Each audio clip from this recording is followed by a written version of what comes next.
Greetings, good day to you wherever you happen to be. Thank you for tuning in, carving out a little bit of your day to be with us on your show, Take Two with Jerry and Debbie, and you on EWTN Radio. I am Jerry Usher along with Debbie Georgiani. The show team today, Matt Gabensky is on the phones, Charles Beery is our producer, Michael McCall is on social media. So Debbie, we got all the bases covered. We just need to hear from the Take Two family. We do, and we put forth the topics, and you take it away because that's the way the Take Two family rolls. And here we go, you guys. We just know that you're going to have a lot to say about this. We titled the show Trapped by Technology. Trapped by technology. Think about that for a second. Call in. You don't have to be Catholic to call in. Are you trapped by all the gadgets around you? Do you feel like you're a slave to it? You know, you're checking it all the time. Something dings on your phone and you race to the phone. Well, actually, it's probably in your hand and you just tap away, even if you're in the middle of a meeting or a dinner engagement, something of that nature. You get the picture. Are you trapped by technology? It's just overwhelming you. Do you need it for work and you have to rely on it? Let's talk about it from all different angles. 833-288-3986. Can you tell I'm talking from experience? Well, from experience, but I have to say, and you probably agree, 10, 15 years ago, we never would have seen this coming. Technology is always advancing and developing, and we have reached a point, as Debbie said, that just about every waking moment we have that phone, that tablet, something in our hands. We're checking it. We're looking at it. A lot of people, what's really sad to me is so many people derive their identity from what comes to them through their gadgets and so forth. So we're just asking for your thoughts on this today. You know, where are we as a culture, as a society? Maybe you want to make this personal and share your own experience, with how you maybe do feel trapped by technology, or perhaps you have managed to get some sort of restraint in your life in this area. 833-288-EWTN. 833-288-3986. And I've heard of a lot of people, Jerry, that have given up social media and their gadgets for Lent. And they've done that. And afterwards, during the Easter time, they're like, wow, that felt so good. I was free to, pray and to concentrate. I wasn't distracted. I didn't feel like I had to keep up with everybody. And that's a beautiful thing. But, let's face it, the reason why we titled the show Trapped by Technology is because that's really what we're seeing all around us. And as things advance even quicker, we have to stay up to speed. We can't fall behind, right? So that's another problem that we're facing. And then I shared right before we started the show this, and we've learned from life coaching, a lot of young folks have come to us for life coaching, and they're a little bit troubled because they started their relationship through texting. So it was a text dating relationship. And it's like, oh, brother, that's really not the way to do it, because you really need that encounter, that face-to-face, soul-to-soul encounter. So do you feel trapped by technology? Or maybe you don't. Maybe you found a place for it. It's useful. It helps you in your business or your work. And you're like, I'm cool with it. It's no problem. We want to hear from you as well. Remember, you don't have to be Catholic to call in. Matt Gabensky's waiting for your call. Now start dialing. Here you go. 833-288-3986. Yeah, and we just want your experience on this. Do you feel like a lot of people, do you feel pressure, just this pressure, these expectations that once somebody contacts you that you have to get right back to them? You have to be able to check your email from wherever you happen to be. Do you feel kind of pressured because we all just kind of have gone down this path? Debbie and I were joking before the show. She actually kind of dragged me kicking and screaming into texting. And now, I do it all the time, so it's that slippery slope, I guess. But we're not saying that technology is bad. It's a wonderful thing. It's an incredible thing. But do you feel like, a little bit overwhelmed by the necessity of using technology? We'd love to hear your firsthand experiences of this. Parents, how do you deal with this with your kids? Because you want to make sure that they have, access to things that their peers have, and then that they have these opportunities to use technology and learn and grow from it. But do they spend, maybe too much time on the screens of their gadgets? 833-288-3986. So I've told this story before, but it is a true story. A wonderful priest from New Jersey moved out to Arizona, kind of semi-retirement, right? But he was put to work, because when you get a priest like that, you're like, okay, Father so-and-so will do this. Oh, he'll be at this mass, and so he was super busy when he came out to Arizona from New Jersey. And wonderful priest. He has since gone to meet the Lord. He has passed away. But when he fully retired, Jerry, he told the secretary of the parish. He said, "Here's my cell phone." He says, "Walk to the front door of the parish, open the door, throw the cell phone as far as you possibly can throw it, and then close the door." And he really did. And she really did do that. It was really, and he talked about it in her homilies, because he was done. He was done answering the messages. He was done being on call 24/7. He was done. And he's such a fine priest. I mean, I miss him terribly. But I just have to tell you that is a funny story, but it's such a true story. I think there's times we do want to just open the front door and throw the phone as far as we can. What do you say to that? I'm laughing because I agree completely. Yeah, I mean, there are times when I do have some places where I absolutely will not take my phone or my technology, and I'd love to hear from anybody, others of you as well, if there's restrictions you put on yourself, like you won't take it into church, maybe when you go to mass, Or the confessional. Yeah. Mm-hmm. Yeah. Do you leave your phone outside the confessional? I do. I do. Oh, absolutely. Yeah, I do as well.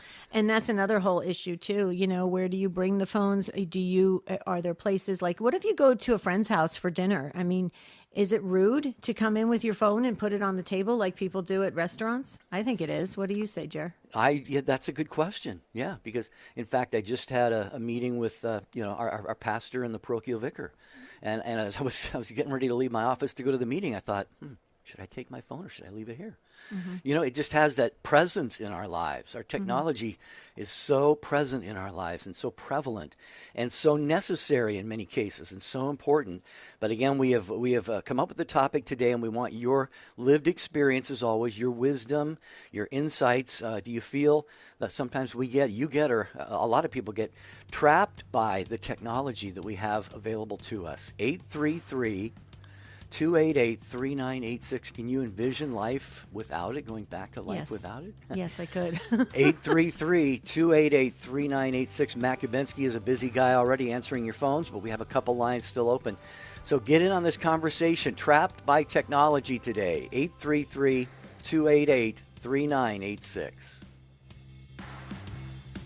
He was a doctor of the church and one of the greatest defenders of Christ's divinity. Matthew Bunson and the Doctors of the Church. St. Athanasius of Alexandria fought against the Arian heresy that questioned the divinity of Christ. He once condemned the Arians as opposers of Christ who had dug a pit of ungodliness. It was said of him, Athanasius contra mundum, Athanasius against the world, but for Christ. He died in 373. To find out more about the Doctors of the Church, visit EWTN.com and click on Catholicism.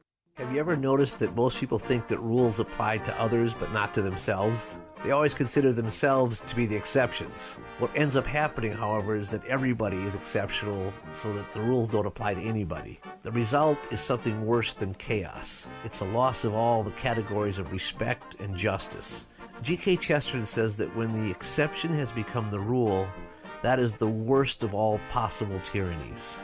When the cardinal formerly known as Ratzinger gave his final homily before the papal conclave, he said, "We are living under the tyranny of relativism." What is relativism? It's when there are no rules, only exceptions. The man who was about to become pope was echoing Chesterton exactly. Spend more time with the Apostle of Common Sense. Visit chesterton.org for more information and go to EWTNRC.com to discover more books and programs written and inspired by G.K. Chesterton. Well, here's your daily opportunity to impact lives as you share your insights, your wisdom, your lived experience today on Take Two with Jerry and Debbie on being trapped by technology. Please share what is on your heart or on your mind right now, and you'll make a wonderful contribution to the conversation, and definitely you will impact people who are perhaps feeling like they are definitely trapped and have no other options and just can't get away from that technology. So please join us at 833 288-288-3986. We'll go to Rob in Memphis right after I tell you about a wonderful book by EWTN's Father Brian Mullady. It's called A Light to All Nations, on the nature and mission of the church. It's a book that will elevate your understanding of the church by helping you unpack what one of the central documents of the Second Vatican Council, Lumen Gentium, really taught, and understand it through the lens of traditional church teachings, history, and philosophy.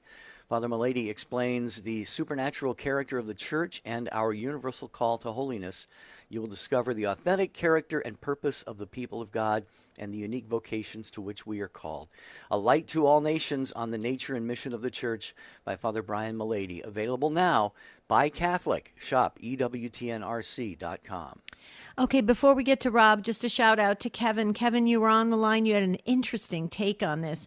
Please, if you have the opportunity or you'd like to call back, do so at 833-288-3986. For the rest of us, there are some open phone lines. That's very unusual on Take Two, so that means that that's a chance for you to get right in.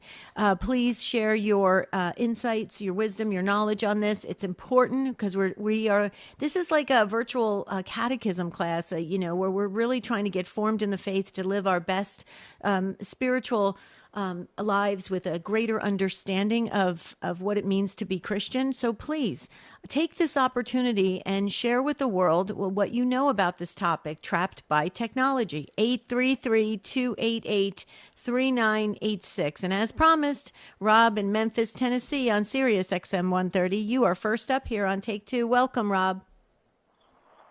Yes, I'm just calling to say that, yes, I see people with technology go to restaurants, see people all on their phones instead of talking to each other, so on and so forth.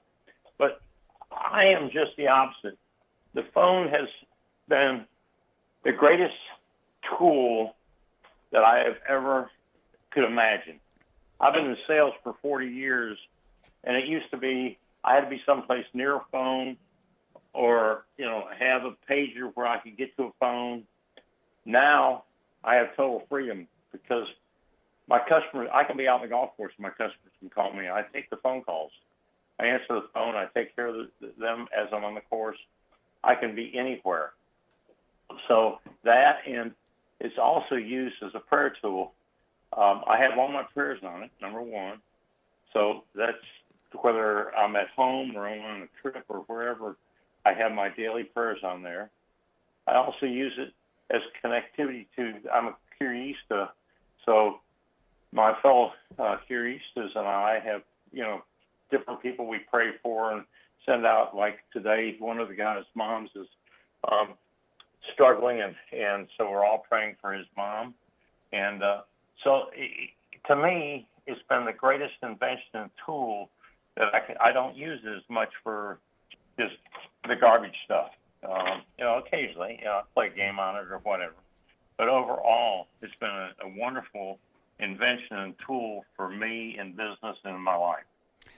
Well, Rob, thanks for calling and leading off today. And we did a show, it's been a couple, maybe 2 or 3 years ago now, who besides, Jesus and Mary and Joseph had perhaps the greatest impact or influence in world history. And a lot of people mentioned Steve Jobs because he was the one, Apple came, I think they had the first smartphone. And it's really not an exaggeration to say that. So you're right. This is the technology that we have has definitely been some of the greatest things in the history of the world to ever be developed.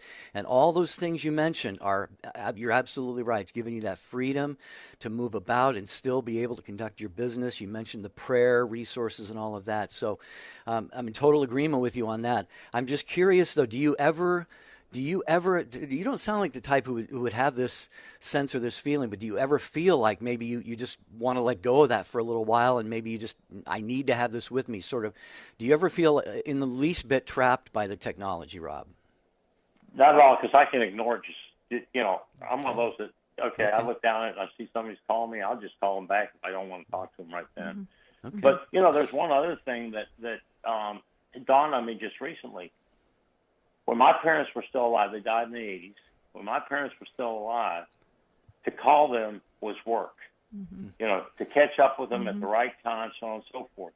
Mm-hmm. Now, my sisters and I live in different cities, far apart, and we keep in touch with each other constantly because of the cell phone. And I can call them at any time of day or night. And, my oldest sister goes to church and stays in there for a couple of hours a day and plus goes to Mass every day.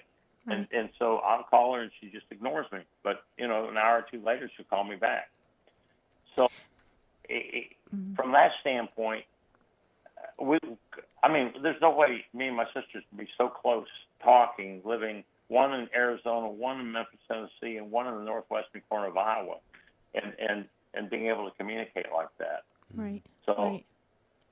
Well, Rob, I love the points that you've made for this discussion because I agree with you so very much in how it enables you to be, like you said, on the golf course and still conducting business. I agree because my husband's in sales and I understand that quite well. The other thing, too, that you didn't mention, but I'd like to just share it, a level of safety, too, Rob, because my mother, I remember when we got my mom at 80, years old, a cell phone, and it was great because she used to love to go all around town and meet with friends and go to places and activities, and we couldn't find her. And it was great to have the cell phone because we could keep track of her. So and it was a level of safety because she was traveling alone. My dad had passed away, and so it made us nervous that she was driving, on the freeways of Arizona and stuff. But at least she had that as a connection if she had to call AAA or something like that. What do you say to that, Rob, that level of safety especially? I'm laughing as you say that because the year I turned 70, I put Life 360 on my phone, on my wife's phone, and she's 11 years younger than I am. So it's like, well, what if I get Alzheimer's all of a sudden and I'm driving across Kansas and she doesn't know where I am? So, yeah, it is a level of safety because, now that I'm older, you never know what's going to happen, how it's going to happen, so on and so forth. So you have that connectivity to the world, or they have that connectivity to you. They know where you are. And it's not as a spy thing, it's as a safety thing. Sure, So. sure. Very good, Rob. All thumbs up from Rob in Memphis on technology. Yeah. Thanks, brother. Thank you so much. Blessings to you on your day. Thanks for being part of the first call here on Take Two with Jerry and Debbie. We're asking you, do you feel trapped by technology? Or maybe you're in Rob's camp where you feel like, it's all good. Maybe you come down somewhere in between. Yeah, but he said the key thing. Did you catch that? He's not like addicted and attached to the phone. He's using it for what it was intended for, right? And he said an occasional game here and there. Well, yeah, that's if you're sitting in a doctor's waiting room and you want to play a game like solitaire or something. Yeah, I mean that's awesome. Yeah. But guess what, Jerry? Kevin called back. We did a shout out to Kevin, first time caller. Yeah, Kevin in Carroll, Iowa, listening on Trinity. Hello, Kevin. Welcome to the broadcast. Good morning. Thanks for having first-time caller. Yeah, welcome. Reason I called in is this technology, a very interesting, obviously, topic. Our COVID years, of course, we were all, the only way you could participate in Mass was online and things like that. And I can understand if you're physically unable, ill, things like that, elderly, there's still a place for that today. But what I see is many, many families, especially young families with kids, that's their church going now. They go to soccer games, ball games, everything else like that take priority, but we'll catch up online. And I'm just wondering, how do we respond to that? I think I know, but I'd like to have everybody your opinion on how we respond to that and not use the technology as not participating one-on-one in Mass. Well, let me just share about that because that's something you're hitting a hot button here for me, Kevin, because I agree with you, and I've seen it too, because I've been asked to speak at parishes post the pandemic, and a lot of people didn't come back. They've gotten used to their phones, their laptops, their tablets, things like that. Very convenient way to view Mass or to even listen to it just on the radio and that, which is wonderful. I mean, it's wonderful that we have Mass and we have the devotionals 24/7 on Catholic media. That's fantastic. And especially, like you said, for those that are homebound and cannot make it to Mass in person. But there's no replacement for that. To be, if you're able to be present, it is. We know from exorcists and other people that work in the spiritual realm, if you will, they will tell you that to be in person, it is much more grace-filled, effective for many reasons, because God sees everything. Okay, He sees what we're doing. I mean, it's not like we're saying, "Well, look, Lord, I've got my phone out, and here's the mass. See, I'm watching everything, listening to everything, looking at the consecration." He knows when we are going to make the effort to really be active in our faith, to get off the sidelines and engage in the whole process. And so that the only thing that I've shared with people, Kevin, and tell me, Jerry, because Jerry's working at the parish now, is I've said to people, please don't do that, because all of heaven is watching. And it's very important. Like I always say, we need to do the next right thing. And the next right thing is make that effort to show that we care about our relationship with God. But I don't know how you're going to really get people to develop go back to a better habit other than modeling it. I mean, we have to model it, so we need to fill the churches for daily mass. We need to really show that it's important. What do you say, Jer? Yeah, well, I think it gets down to, like, you're right, exactly right. I think it's basic teaching of it, basic catechesis. The people need to hear, when they are in church, they need to hear the importance of the Sunday obligation and holy days and things like that. And the importance, too, I know you've got a long history, and as I've been involved recently in faith formation for youth, a lot of times parents will just put their kids in faith formation or religious education for those sacramental years. And then the other years, they just don't bother doing that. So I think it just gets down to really educating and informing the parents of the grave responsibility of attending Mass on the days we're supposed to, and getting their kids involved in things like religious education. So well, and the thing is, convenience has taken over of what we know to be true as Catholic Christians. Convenience is everything for this world right now, and that can be a problem. What do you say, Kevin? We have a lot to say about this, but what do you say? Oh, I agree that it's an excuse or convenience more times than not that I see. And I guess my question, listening to you two both, is the Mass obligation met by going online, even though you could have made the attempt or been there? No. Yeah, it's our understanding that it is not. I mean, that has been lifted from the pandemic, and if you are physically able to attend Mass, you're to be there in person. That's my understanding from religious education. But Jerry, you're working at the Basilica. Well, what do you say? I mean, here where I am in my diet, there is no, letting people out of the Mass obligation right now. If it was happening during the pandemic, I can scarcely imagine a jurisdiction right now, an ecclesiastical jurisdiction, where that's still in place. So, yeah, they need to be in person. We need to be in person. The more we do this virtually, Kevin. Now, granted, the homebound, those are in nursing homes, those are who are in hospital rooms behind prison walls, of course, and God sees all that and understands that. But for the rest of us, if we look at what's happening, Kevin, we've got dioceses that are shrinking. There was another article that just came out. The Peoria diocese, they're shutting parishes. Parishes are closing all over the country, the world. Why? Because the bodies aren't in place. If they're not in there, I mean, the people of God need to show up in person. What do you say, Kevin? Oh, it's very, very obvious where I'm at, Northwest Iowa. Our diocese, the Sioux City Diocese, has been actually a lot of mergers and acquisitions together. A lot of parishes closed, and I 100% agree that we need to be there in person. But I just wanted to hopefully have more people hear that, and also it helps me respond to those that I address, that I talk to about the topic. So. Yeah. Well, I always tell people, I mean, real quickly, because now you've struck a chord here. I've always told people, and people will say, well, I have to take care of my loved one, or I have a child at home or something. Get creative. Ask a neighbor to watch the child, and you go to Mass, or go into the cry room, or now they are right outside in the vestibule area. They have the Mass. You can hear the Mass, but still see the Mass and be in the church. I mean, there's so many ways to get creative to show up in person. I think, I don't know, it bothers me, Kevin, and you brought this up. Maybe we should do a whole show on it, Jerry, because we do need to get people back into church. Well, and plus with the Mass offerings that are available, vigil Masses, several Sunday Masses, several parishes that most of us have to choose from. Not everybody. But Kevin, thank you. Have a great day. Yes, thank you. Call us again to our conversation. Talking about, are you trapped by technology? Is it good? Is it bad? Is it somewhere in between? How does it affect or impact your life?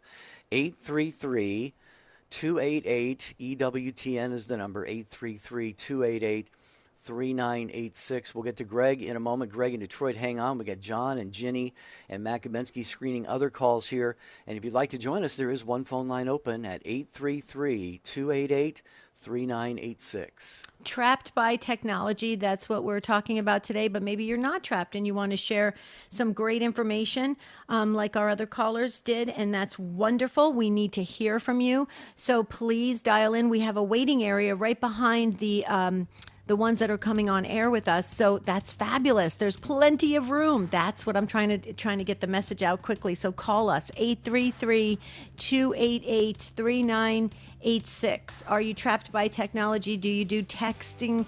Do you do text dating? Maybe that worked out for you. We want to hear from you. So call in. This is your show, Take Two, with Jerry and Debbie and you.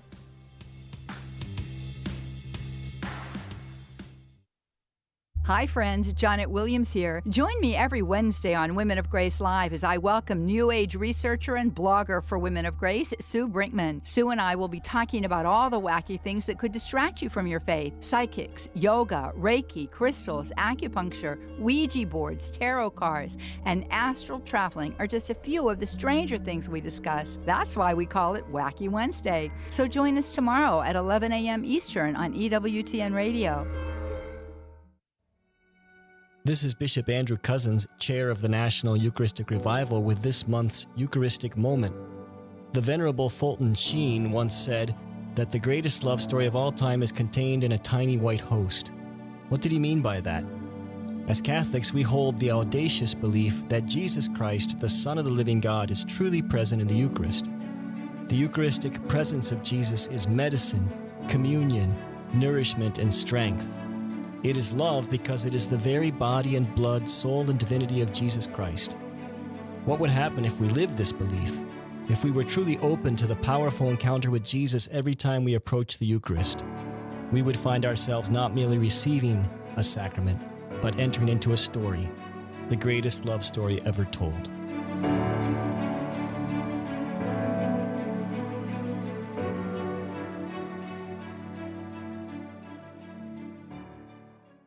EWTN Radio is all over social media. All your favorite programs are available right now, on demand for you to listen or download. Check us out on SoundCloud. Look for EWTN Radio. Remember, EWTN is everywhere.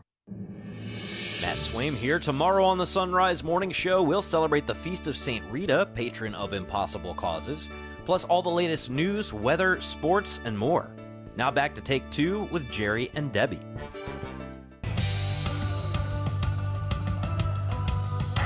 Well, we love spending this time with you every weekday on EWTN.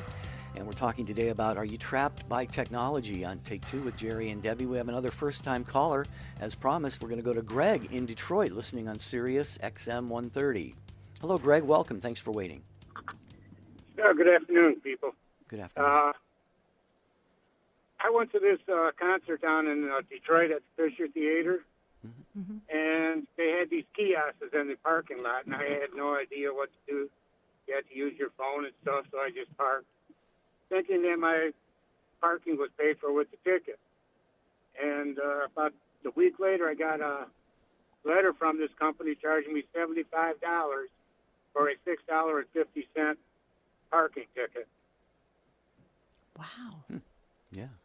So what happened? They overcharged on your phone? No, it was, if I do the kiosk right then, it was $6.50. Oh, gotcha. But then with their administrative costs and everything, it turned out to be $75. Sure. And I tried calling them and, telling them, hey, I'm old, I don't understand this stuff. And they ended up dropping it down to $40. So oh, how nice of them. That's the technology thing. Instead of having a person at the gate collecting your money, I had to do it on my phone and on this kiosk that was on the wall of the parking structure. So. Wow. Well, I've had this experience too. We all have like our first time or our first few times using these new ways to pay things like parking, and it was really a hassle and difficult for me to figure out. I think I finally did, but you have to have the app on the phone and put your space number in there and all of that. And another area where they kind of get you at least the first time or first few times you do this is, highway tolls. I moved out from California now to Florida. We didn't have tolls in California, and they're all over the place here. And they have the signs up there that say, you'll be charged the toll amount plus an administrative fee if you don't pay, and you got to go through these booths. And some take cash, and some don't. And some have people, and some don't. So it really could be a confusing and expensive mess out there, Debbie, that Greg is pointing out to us. Well, the calls today are really getting my blood pressure up, and I agree with you, Greg, and thank you for being a first-time caller. What really bugs me is when you go to a restaurant and the server is standing right at the table showing you how to use your phone to place your order. Yeah, right. It drives me crazy. And then if you walk in and they say, well, we don't have menus, we have paperless, everything's paperless, what do you do if you don't have a phone? And you walk in, what are you supposed to do? Just sit there and just raise your hand until somebody comes over and helps you? I mean, Greg, technology is great, but when we have that kind of dependence on it, to me, it just feels strange, doesn't it to you, Greg? Absolutely. When I go to a restaurant and they have those, I ask for a menu, and usually they'll say, "Oh, this one's out of date," but here, So. Mm-hmm. Yeah, but the airports don't even give menus anymore. I was just in an airport, and I said, "Can I have a paper menu?" They said, "We don't have them anymore." But they're so nonchalant about it, and like really just matter of fact, like, get up with the times. And I'm thinking, wow, that is incredible. Like, what if you just don't have a phone or you lost your phone? You're pretty stuck at that point. Mm-hmm. Oh, Greg, see, you got us started here. Great first call for us at Take Two. What do you say, Jer? Absolutely. Greg, thank you very much. Have a wonderful afternoon. That will free up a phone line there, and we have a lot of other to get to here on Take Two with Jerry and Debbie and you, talking about being trapped by technology. Do you sometimes feel that way? Or, a couple of our callers said, they have that discipline, that self-control, that awareness of, not being trapped by their technology. I had this interesting experience the other day. I'll just share briefly. I left the rectory to go run some errands, and I got in the car, and I was halfway to where I was going, and I thought, I didn't bring my phone with me. And I thought, wow, this feels so good. You felt free. You didn't feel vulnerable, and kind of people feel like, oh my gosh, something's missing. No, it felt like I'd just taken a nice hot soapy shower. You felt free. Yeah. You're free. You know what? That was such a great first time caller, Greg, calling in and got our blood pressure elevated. I think it's spot on about that. That kind of bothers me. They only took the bill down. They only took it $30 down. Yeah, I know. Why didn't they just say, okay, we'll let it go? Pretty lame. Yeah. Yeah. Okay. So should we hear what Ginny has to say in Buffalo, New York? Mm-hmm. Okay, Ginny's up next from Buffalo, New York, on the Station of the Cross. Hi, Ginny. Hi. I've been dealing with chronic illness for many, many, many years, and I found that my phone, it can be a distraction, and I'm guilty of wandering off and just getting into things like, reading stupid things about celebrities and things like that. But it's easy to get distracted. However, it's been a godsend that I could actually see a Mass from Lourdes. I was watching a Mass at 3 o'clock in the morning one time, and it was kind of like being there. I just wanted to say my deepest desire is to get back to Mass. I have mobility issues, and because my leg just isn't healing, and my deepest desire is to get back to Mass, because you need to be in God's presence. He's really there, body, blood, soul, and divinity. There was a priest locally in our area that said when he was first a pastor, a young boy came up to him and said, there's all these people on the altar. And when Father found out what was happening, because he kept saying it, the child was given the grace of witnessing the communion of saints during the Mass that were really present, like the angels. And God's presence is real, and he wants us to be with him, and you get many graces. And I just feel very strongly about that. Mm-hmm. Oh, we do as well. yeah. And I put you in the book, Jenny, to make sure we pray for full healing. Okay, so that you can be present at Mass, that's why the virtual to watch Mass online or by the phone. That's why it is so important for folks that are dealing with things and can't make it to Mass right now. But we put you in the prayer book, Jerry.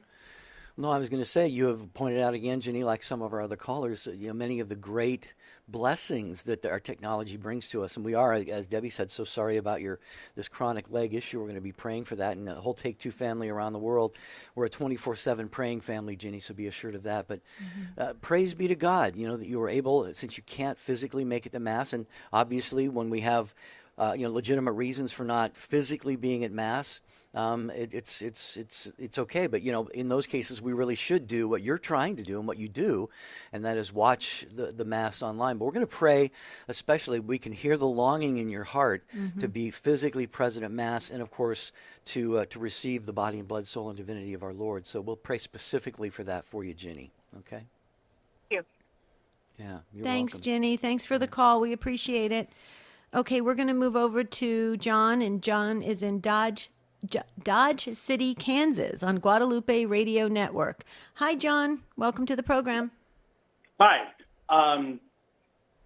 People have been talking about the Mass, and the thing that strikes me the most is that when you do the Mass online, you don't receive the Eucharist. And in my mind, that's the essence of why we go to church.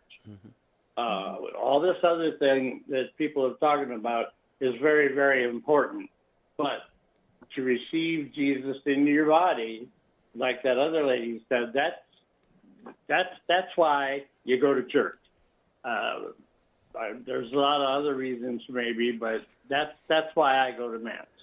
Absolutely. Right. And John, I just want to say that's why we have the ministries in place all around the world to visit the homebound, to bring the Eucharist to people or into hospitals or to prisons, because it is so important to take in the body, blood, soul, and divinity of our Lord and Savior Jesus Christ in the Eucharist. However, there is the prayer of the spiritual communion, and that is very powerful, but it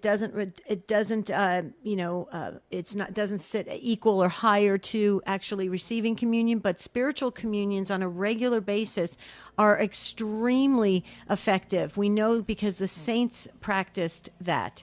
So to keep our Lord, to stay with the Lord at all times. Padre Pio was big on that, many saints. So the spiritual communion really did sustain so many people during the pandemic. So that was a blessing. But John, you're spot on. There was a lot of people that thought, well, I got a spiritual communion, so I feel like I'm connected to God. It's not the same, right, Jerry? No, definitely not. John, you're spot on. I mean, the Eucharist, as we know, the Church teaches, is the source and summit of our faith. And there's a reason why Jesus said in John chapter 6, unless you eat the flesh of the Son of Man and drink his blood, you have no life in you.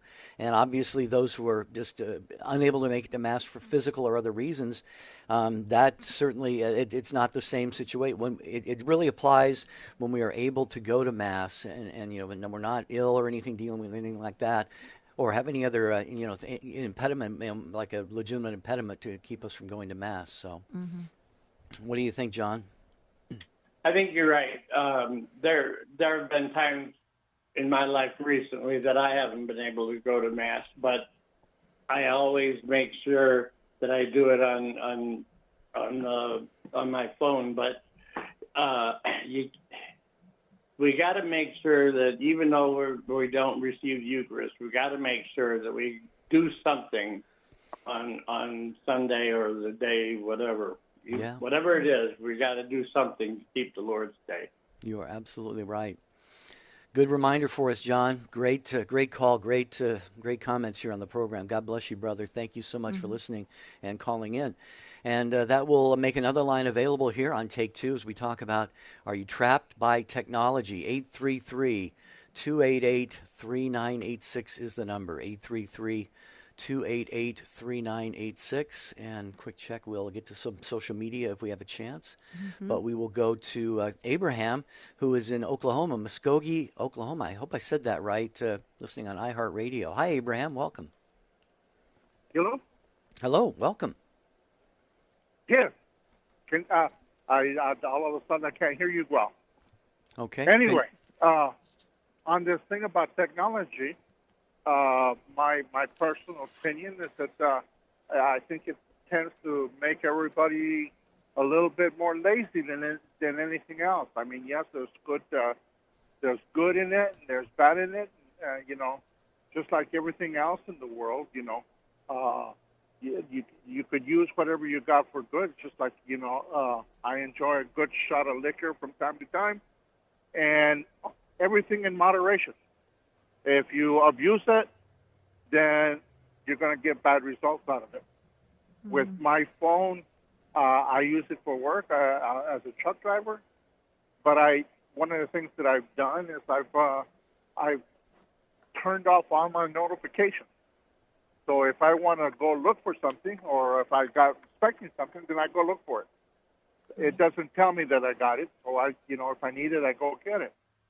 And I don't know.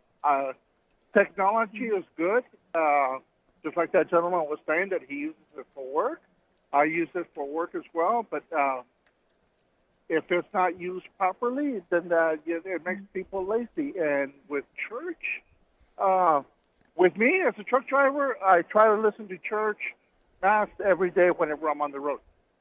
But on Sundays, whenever I'm home for my home time, I make sure that I go to mass because that's important. At least I feel it's important. And so, priorities. Set your priorities. Know what moderation. Use it, but don't abuse it. Don't rely on it. Don't depend your life on it. Because it'll let you down, I know. That's right. I used to depend very much on my technology to do my banking, and then my computer went down, and I was lost. But so I don't depend on it that much anymore. Sure. Abraham, I could listen to you all afternoon, Me and I too. know Debbie could too, because you've been the words you've been using. I've been writing them down. I've been making notes. These are absolutely critical words to this conversation. First one was moderation.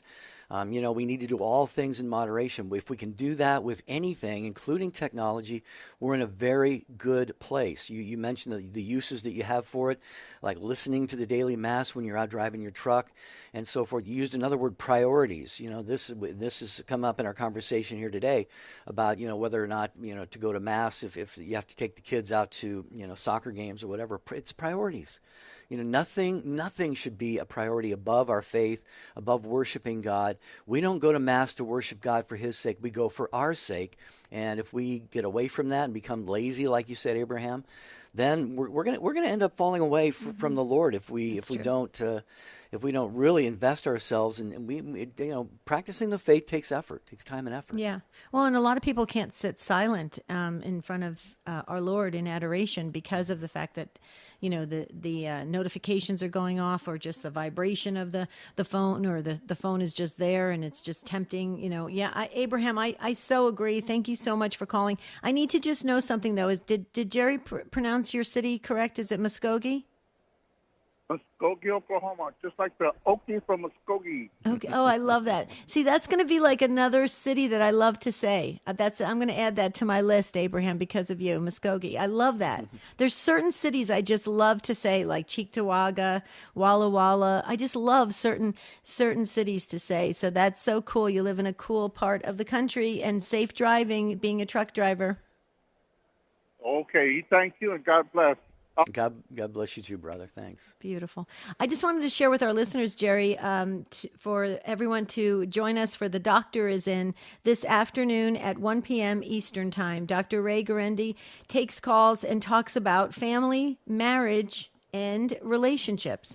Dr. Ray is always teasing Jerry and I. He always says that we are his warm-up act. And he's been saying that for 9 years. It's hilarious. But Doctor is In is a pretty cool show. Warm-up acts are important. That's true. We fill the seats for Dr. Ray. When he comes on. We get everybody ready. His lofty listenership numbers are because of us. That's true. That's true. There you go. Okay, so let's hear what Rachel has to say in Houston, Texas, listening on Guadalupe Radio Network. Hi, Rachel. Hi, how are y'all today? Good. How are you? Good. I just wanted to chime in. I have been really listening to the Lord about the use of these smartphones. I've been trying to help, and so yesterday I just want to give a testimony about I turned off my phone for most of the day and just totally off, and I would turn it on I think a total of 3 times, and the first 2 times I would just check it, make sure there was no messages, and turn it right back off. And I just want to say it was one of my most peaceful days I've had in a really long time, and when I did turn it on, I believe it was the second time, my anxiety just rose for some reason. And I've been reading about the link to anxiety and depression with the addiction to smartphones. And I just wanted to shout that out, like, just turn off your phone for a while, and give it that nice break so you can be present, especially to your children and family. Mm-hmm. Very good, Rachel. Thanks for pointing this out, because you're making a great point. I mean, I mentioned earlier, a lot of people, especially I think our young people, they get almost their whole identity from their technology nowadays, and it can really bruise their ego and worse, like you said, lead to anxiety, depression, things like that, if they don't get a response right away to their text, or if what they're expecting their gadgets, their technology to do for them isn't providing for them at that time. And I've mentioned this on the show before. I know a family, and they have 7 or 8, 9 kids, and every day, in addition to, I think they homeschool, obviously they school them, they feed them, all this stuff, chores and everything, but they also build in an hour of silence. They tell the kids, just go wherever you want, out on the porch, out in the backyard, into your bedroom, whatever, but 1 hour a day we're just going to devote to being silent, not reading, not doing anything. And I think that is it's brilliant, because we have to have that ability. Debbie, you mentioned earlier, just trying to sit in front of the Blessed Sacrament nowadays for some people is difficult for a holy hour. Absolutely. It just got me thinking, Rachel, this in July in Houston, I'm going to be there for the speaker series in Houston, and it's through Guadalupe Radio Network. I hope you look it up, and I hope you come, because I'd love for you to come up to the microphone and share your story with the link between technology and anxiety. You are spot on. And so I think it's fascinating. We need to talk about this more and explore it, because I think there's people do feel very anxious at times, and they don't feel at peace in many points of their life during the day, and that's a problem, because that just multiplies, and then it goes into relationships, it goes into the work, all sorts of things. So Rachel, thank you so much. Great call. Appreciate it. I hope I get to meet you in July. Thank you. Maybe we can set up a date night to do that. Thank y'all for all of your work. Yes. Oh, thank you, Rachel. Yeah, that would be great. God bless you. Yes, thank you, Rachel. Yeah. Okay, did you see on YouTube, can we wave to Zita? But I wanted Zita to know that I put her dad in our prayer book. Her dad died on Saturday. Mm-hmm. We are so sorry for your loss, Zita.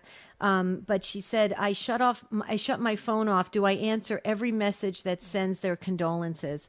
What I would do is, because that's a way that people are sending their sympathies and their thoughts, I'd just compose a standard response and just send it off each time, or something that you can just send quickly, so it's not overwhelming you and bringing up all that kind of pressure for you to answer everything. But people understand that. People know what you're going through. Your dad just passed away, but Zita, the whole Take Two family is praying for you and your entire family.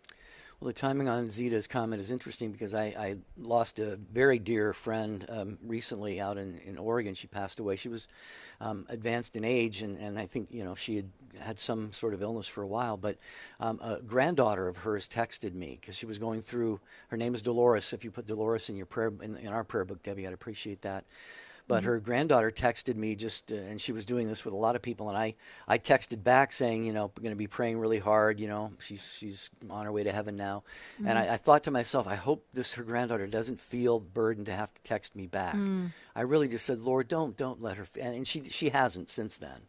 So I think it's okay, like you said, just to communicate in that way, but there's no pressure to kind of keep any kind of a text conversation going. Well, you make a good point, and that maybe a suggestion is if you are going to send condolences through text message, maybe say to the person, "There's no need to respond back. I know you're super busy right now. You've got a lot of things on your mind. I just wanted you to know I'm thinking of you." And then you send, the comments. That actually would be good to put that in the beginning of the text. Yeah.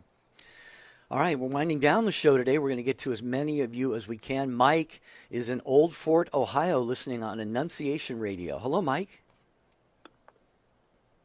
Hi there. Hey, welcome to the program. Thank you. First-time caller, actually first-time listener. Oh, thank you, Mike. And, hey, I just wanted to say, if we take it back to the technology thing, I saw something on Facebook just a few days ago that was really interesting and really spoke volumes to me. I'm 60 years old, and I've grown up around beaches and things like that. And the picture was a picture from I think it said 1970, and it showed everybody on the beach. People laying in the sun, guys standing around talking to each other, people playing Frisbee. And then underneath of that, there was a comment that said, nobody is on their cell phone. Nobody has a laptop. There's no technology out on the beach. And it just hit me that, that's exactly the way things are right now. Nobody interacts between humans anymore, between individuals anymore. Everything, you walk down the street, somebody's on their phone. You can go down, my example is go down the streets of New York City and you can bump into somebody, but they're looking at their cell phone. Mm-hmm. You just don't bump into anybody and talk to anybody anymore. The human interaction is gone. I love technology. It's a great thing, but how do we get back to being human beings again and interacting with each other? Well, do you know what I'm saying? Absolutely, Mike. Yeah, absolutely. And as you're talking and what you just said right there, how do we get back to I think we're going, hurtling headlong in the opposite direction, with AI and automation and robots and technology and everything. I don't know that there's maybe, Debbie, at some point we'll reach a tipping point, and this we'll realize that a lot of this really did have a cost. There was a human toll involved in a lot of this stuff, but I think that's a little ways down the road still, in my estimation. I think we have to, exercise discipline and structure and moderation and priorities, like our previous callers had stated. So important. We have to put that on ourselves, because the world is, I agree with Jerry, the world's going in a whole different direction, Mike. We've got to pull back and try to create that structure that's going to help our spiritual life more so than convenience. Real quick, Mike, final comment. Go ahead. I mean, I'm just I want everybody to look at each other instead of looking at their phones. Amen. Yeah. Amen. And interacting with each other. Yep. We do. Absolutely. We do as well. Yep. Well, Mike, we're here Monday through Friday, same time, same way that you're listening right now on Annunciation Radio. So don't be a stranger. Listen again, and call us anytime. Thank you so much. You hear that music, Debbie? That means the show is winding up for today, but we are back tomorrow with another live episode. Absolutely. And tomorrow is a daily examination of conscience. Wow, it's going to be a great show tomorrow. Thank you to the show team. Thank you to the Take Two family and the affiliates that carry Take Two. We love you guys. The saint of the day is Saint Eugene de Mazenod. Thank you so much to the saints. Pray for us. We'll see you tomorrow.